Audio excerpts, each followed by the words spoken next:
Assalamualaikum warahmatullahi wabarakatuh. Bismillah walhamdulillah wassalatu wassalamu ala rasulillah wa ala alihi wa sahbihi wa man tabi'ahu wa walah wa sallim tasliman katsiran adada khalqihi ta'ala wa ridha nafsihi wa zinata arshihi wa midada kalimatihi kama yuhibbu rabbuna wa yarda. Allahumma ighfir lana warhamna wa tub 'alaina innaka antat tawwabur rahim. Allahumma ighfir lana dhanbana kullahu dikkahu wa jillah wa awwalahu wa akhirahu wa alaniyatahu wa sirrah. Alhamdulillah, jemaah kekasih Allah, jemaah salat subuh Masjid An-Nur RT 8 Dalan Lidang Pajamungan, mudah-mudahan kita selalu terpaut hati di rumah Allah. Selalu kita mengucapkan Alhamdulillah di pagi yang mulia ini, dan setiap pagi dan setiap saat, siang malam, petang dan pagi, kita wajib menyebut Alhamdulillah. Alhamdulillah itu kalau kita faham baik-baik, mudah-mudahan faham ya, kita akan cinta kepada Allah. Karena Allah itu suka dipuji. Allah itu suka dipuji. Orang mau memuji Allah berarti orang itu ingat nikmat Allah. Kalau dia lupa nikmat Allah, dia tidak akan memuji, lidahnya tidak akan bergerak memuji Allah. Kita selalu ingat nikmat Allah. Orang yang selalu memuji Allah, membaca tahmid Alhamdulillah, nikmat akan ditambah Allah. La in syakartum la azidannakum wa idz tanazara rabbukum la in syakartum la azidannakum. Selalu kita dengar ya, kalau kita selalu bersyukur dengan lidah, dengan hati, dengan perbuatan, nikmat tadi akan ditambah Allah. Dan selawat dan salam ke atas Rasulullah SAW. Kita sudah 5 pertemuan bicara tentang azan. Ada saran-saran dari sahabat untuk meningkatkan pertemuan kita ini. Mudah-mudahan dapat kita laksanakan nanti ya. Tapi azan itu belum habis lagi. Ada satu hadis Nabi, hadis sahih, yang orang kita mungkin belum mengamalkannya, tentang azan ya. Tentang azan nih, waktu azan berkumandang atau pun dikumandangkan asyhadu an la ilaha illallah, itu kita disunatkan berdoa. Apa jawabannya? Di sini ya. Asyhadu an la ilaha illallah la syarikalah wa anna muhammadan abduhu wa rasuluh raditu billahi rabba wa bi muhammadir rasulah wa bil islami dina. Hadis sahih Muslim, hadis nomor 1040 di sini ya. Katanya siapa yang baca zikir itu, ghufira lahu dzambuh, diampunkan dosanya. Ini terkait bacaan azan, jawaban azan dan doa azan. Doa azan itu bukan hanya Allahumma rabbahadin awati tamah saja, itu doa sesudah azan. Doa waktu berkumandang asyhadu an la ilaha illallah 2 kali ya. Asyhadu anna Muhammad Rasulullah 2 kali. Kita disunatkan merespon, menjawab asyhadu an la ilaha illallah wahdahu la syarikalah wa anna Muhammadan abduhu wa rasuluh raditu billahi rabba wa bi Muhammadin rasula wa bil islami dina. Tidak ada dalam buku-buku kita barangkali, tak tahulah. Ini buku ini kalau pergi ke Mekah Madinah, ini 2 rial saja jual di tepi jalan. Buku panduan doa. Orang kita tak tengok kan kumpulan doa dalam Quran dan hadis. Di sini hanya ada lapas hadisnya, teks Arabnya dengan terjemahnya. Di sana 2 rial. 2 rial berapa rupiah saja? Berapa rupiah 2 rial? Ini patutnya kalau orang pergi haji, pergi umrah, patut dicari nih. Banyak di sini amal-amalan, doa-doa dari hadis Nabi, hadis sahih. Jadi antara lain tadi apa? Waktu kita mendengar asyhadu an la ilaha illallah, bagus kalau azannya itu jangan terlalu cepat ya, agak renggang sedikit. Maksudnya apa? Kita sempat menjawab asyhadu an la ilaha illallah, asyhadu an la ilaha la syarikalah wa anna muhammadan abduhu wa rasuluh raditu billahi rabba wa bi muhammadir rasulah wa bil islami dina. Hadis sahih Muslim mengatakan siapa yang membaca itu ghufira lahu dzambuh, diampunkan dosanya. Nah, ini masalah maghfirah ya, masalah keampunan dosa. Kalau doa Allahumma rabb hadhihi da'wati tammah kemarin sudah disebut, itu hasilnya, faedahnya orang itu mendapat syafaat Nabi. Nah, di sini ada hadisnya ya. Halat lahu syafaati, berhak mendapat syafaat Nabi. Tapi ke dalam hadis Sahih Muslim, doa sesudah azan itu Allahumma rabb hadhihi da'wati tammah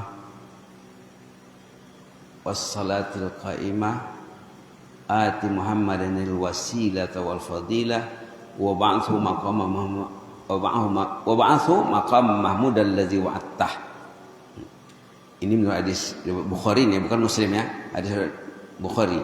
Katanya halat lahu syafaati, orang itu layak mendapat syafaat Nabi.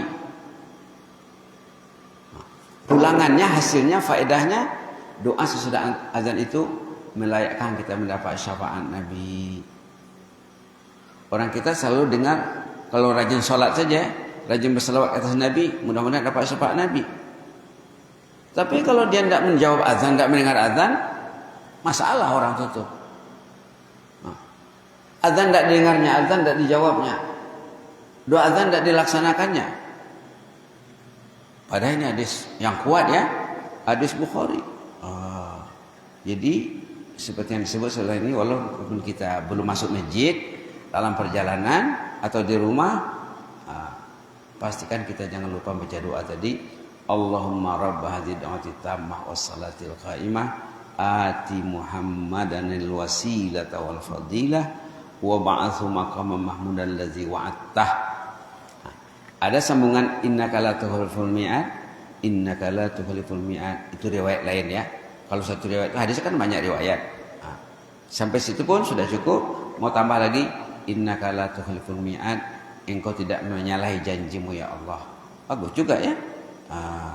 Yang jelasnya bacaan menjawab syahadah. Syahadat namanya itu ya. Asyhadu an la ilaha illallah itu namanya syahadat. Asyhadu anna Muhammadar Rasulullah itu syahadat namanya. Dalam bahasa kita pun kita sebut dua kalimat syahadah. Itulah dua kalimat syahadah. Asyhadu an la ilaha illallah. Tapi waktu azan dan qamat, syahadah itu tidak perlu disambung dengan waw, kecuali waktu tahiyat.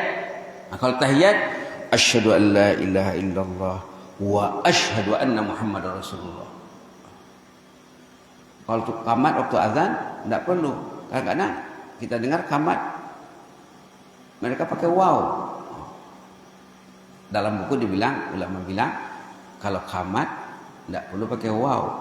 Asyhadu an la ilaha illallah, asyhadu anna Muhammadar Rasulullah.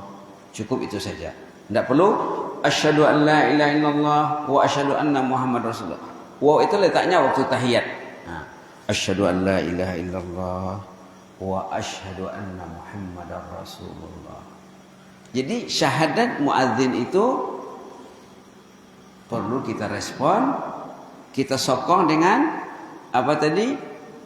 Asyhadu an la ilaha illallah wahdahu la syarikalah wa asyhadu anna Muhammadan abduhu wa rasuluh raditu billahi rabba wa bi Muhammadin rasula wa bil islami dina. Apa hasilnya?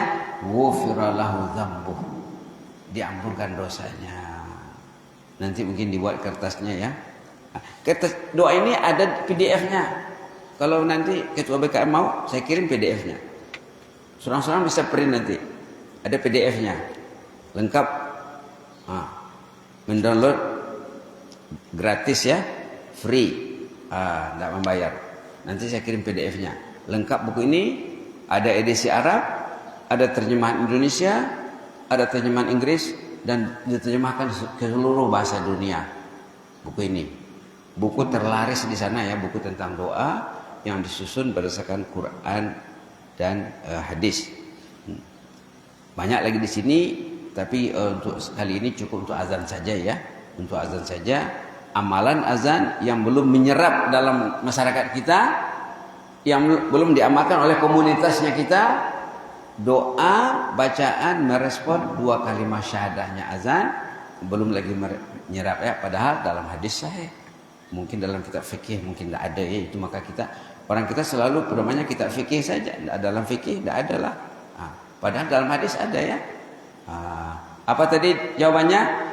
Asyhadu an la ilaha illallah wahdahu la syarikalah wa asyhadu anna Muhammadan abduhu wa rasuluh raditu billahi rabba wa bi Muhammadir rasulah wa bil islami dina. Jadi kita kalau tenang dan selesa, kita bisa sebut 4 kali ya, tapi paling kurang sekali. Asyhadu an la ilaha illallah, asyhadu an la ilaha la syarikalah wa anna Muhammadan abduhu wa rasuluh raditu billahi rabba wa bi Muhammadir rasulah Islam Madinah. Nanti lagi asyhadu an la ilaha, baca lagi. Atau paling kurang setiap asyhadu an la ilaha itu sekali, setiap asyhadu anna Muhammadan rasulullah itu sekali, ataupun sekali dalam keempat-empatnya. Kan 2 kali itu. Yang bagusnya setiap kali mendengar asyhadu an la ilaha illallah, dijawablah doa tadi ya. Inilah sebagai sisipan tazkirah tentang azan. Ini berarti ini episode yang ke-6 nih tentang azan. Nanti kita akan bicara tentang kemarin diusulkan oleh sahabat kita tentang doa kunut, tentang bacaan lain. Kemarin itu ada bapak itu bertanya tentang takbiratul ihram. Takbiratul ihram itu penting sekali. Takbiratul ihram dalam hukum dikatakan at-takbirah al-ula namanya. Takbiratul ihram masuk salat fardu sangat penting. Apa kepentingannya? Subhanallah, banyak ayat yang menyanjung tentang takbiratul ihram. Siapa yang salat berjemaah 40 hari katanya. Dalam hadis, bukan dalam Quran ya, dalam hadis. Siapa yang sembahyang berjemaah 40 hari, tidak tinggal takbiratul ihramnya 40 hari betul-betul. Berarti 40 hari kali 5 80 waktu itu ya. Subuhnya tidak tinggal, zuhur asarnya tidak tercicir takbiratul ihramnya. Orang itu akan dapat kebebasan dari azab kubur, dari azab neraka, dari nifak. Bebas dari nifak.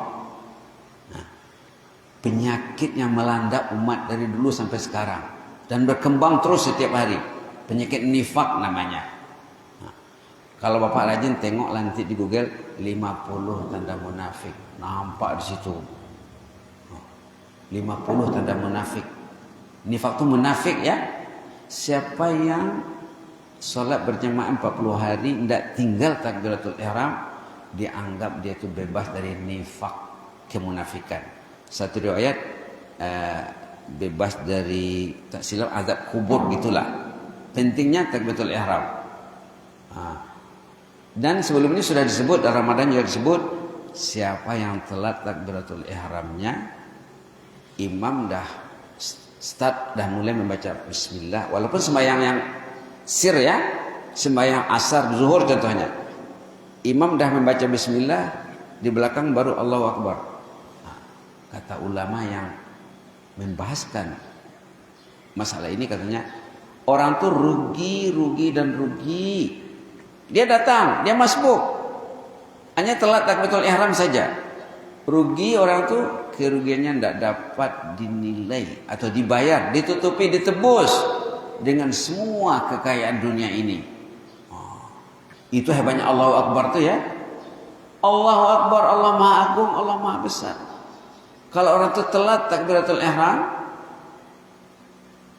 apalagi telat Fatihahnya, imam dah baca surah, apalagi telat 1 rakaat. Telat takbiratul ihram saja, kata ulama, orang tuh ditimpa kerugian, ditimpa bencana, musibah.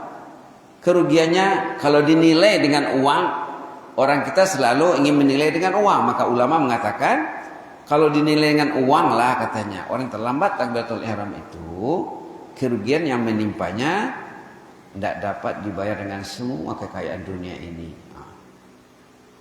Subhanallah. Itu hebatnya Allahu Akbar ya. Maunya imam takbir Allahu Akbar, kita pun Allahu Akbar di belakang.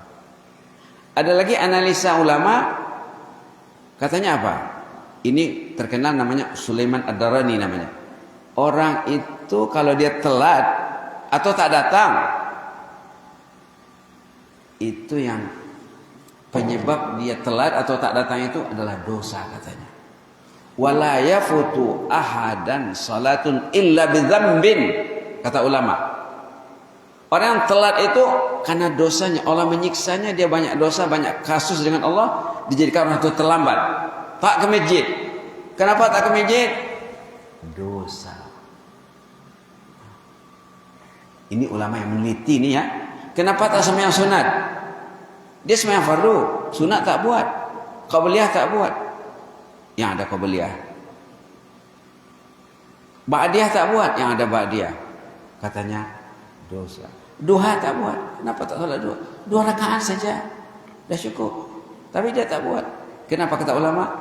Zambun, karena dosanya. Dikaitkan dengan dosa. Kenapa tak mau pegang Quran? Tak bisa pegang Quran 5 menit satu hari, 10 menit. Tak bisa, tak ada waktu. Kata ulama apa? Dosanya. Tak bisa, tak ada waktu bersama Quran. Itulah dikaitkan ketaatan itu dengan kedosaan. Itu maka kalau kita berada di masjid seperti ini, malaikat mendoakan kita, ya Allah rahmati bapak itu, ya Allah ampunkan dosanya, ya Allah terima taubatnya. 3 in 1 ya. Doa malaikat bagi orang yang berada di rumah Allah menunggu salat, sesudah salat, sampai dia keluar nanti doanya 3 dalam 1. Allah marhamhu, ya Allah rahmati bapak ini. Allah maghfir lahu, ya Allah ampuni dosanya. Allah matub alaih, ya Allah terima taubatnya. Ini kita karena faham juga. Masuk ke rumah Allah dengan niat beribadat, dengan niat iktikaf, sampai kita keluar, kita didoain sama malaikat. Pastikan doa malaikat itu dapat kita nikmati, kita hayati, dan kita realisasikan. Apa tandanya doa malaikat dah dapat? Semakin ringan melakukan ketaatan, ringan langkahnya ke masjid. Prioritas ke masjid itu besar. Kalau dia ketinggalan, dia merasa rugi. Itulah dulu ya. Tadi pada dasarnya tentang sisipan tentang azan. Kita perlu menjawab 2 kalimat syahadatnya azan itu dengan jawaban asyhadu an la ilaha illallah wa asyhadu anna muhammadan abduhu wa rasuluh, raditu billahi rabba wa bi muhammadir rasula wa bil islami dina. Katanya siapa yang baca doa itu, ghufira lahu dzambuh, diampuni dosanya. Ini jaminan Nabi. Ini jaminan Nabi. Jadi banyak zikir-zikir dalam Islam, amalan dalam Islam menjaminkan keampunan dosa. Ini macam ini sekarang. Kita duduk di sini sejenak. Kadang sampai 15 menit, 20 menit. Ini menghanyutkan dosa. Ada hadis lain mengatakan, siapa yang berkumpul membicarakan hadis, membicarakan ayat, membicarakan pendapat ulama, membicarakan hukum, atau berzikir, termasuk zikir juga ya. Nanti selesai majelis ini, Allah mengumumkan kepada malaikat. Malaikat ada meliput acara seperti ini, macam reporter ya. Nanti setelah selesai acara dilaporkan kepada Allah. Apa kata Allah? Kamulah saksiku, dosa mereka sudah diampuni. Ushhidukum anni qad ghafartu lahum. Itu maka berat nak duduk di sini, berat. Karena pulangannya hasilnya keampunan dosa. Itu hadis tak silap muttafaq alaih, hadis sahih. Mungkin nanti bisa kita kemukakan hadis itu ya. Mudah-mudahan selalu kita membenahi majelis kita ini. Kalau ada saran-saran nanti dari sahabat, mungkin dapat kita laksanakan semampunya ya, semampunya. Yang penting kita berniat ingin menghidupkan majelis ilmu di Masjid An-Nur RT 8 Dalalidam, supaya kita tercatat di sisi Allah. Orang yang tidurnya di malam hari berniat nak datang ke masjid solat berjamaah, berniat untuk majelis ilmu, nilai tidurnya nilai ganda. Berbeda dengan orang yang tidak berniat nak ke masjid, tak berniat nak solat berjemaah, tak berniat nak menghadirkan diri dalam majlis ilmu. Belajar ini wajib seperti wajibnya salat. Belajar ini wajib seperti wajibnya salat. Salat kalau tak belajar, azan saja dia tak faham, dia tak belajar azan, akan masalah. Nah, mudah-mudahan kita selalu dapat rahmat Allah. Jazakumullah khairan wa astagfirukumullah. Inni uhibbukum fillah. Wassalamualaikum warahmatullahi wabarakatuh.